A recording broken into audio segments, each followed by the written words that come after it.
જય શ્રી કૃષ્ણ, હર હર મહાદેવ। આજે છે મહાશિવરાત્રી, તો આપણે મહાશિવરાત્રી સ્પેશિયલ શક્કરિયાની ખીર બનાવશું।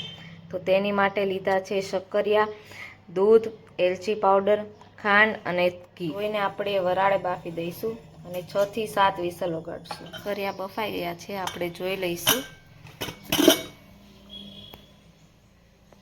હવે ક્રશ કરી દીધા છે, હવે આપણે એના ઘીથી શેકીશું અને બાજુમાં દૂધ ગરમ મૂકશું। હવે શક્કરિયા શેકાઈ ગયા છે ઘીમાં, તો હવે દૂધ નાખશું અંદર ગરમ। હવે દૂધ નાખીને એને ઉકળવા દઈશું 5 મિનિટ અને એની અંદર થોડીક ખાંડ એડ કરીશું।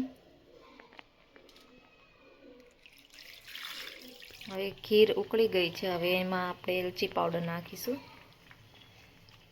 તૈયાર થઈ ગઈ છે, હવે આપણે સર્વ કરીશું।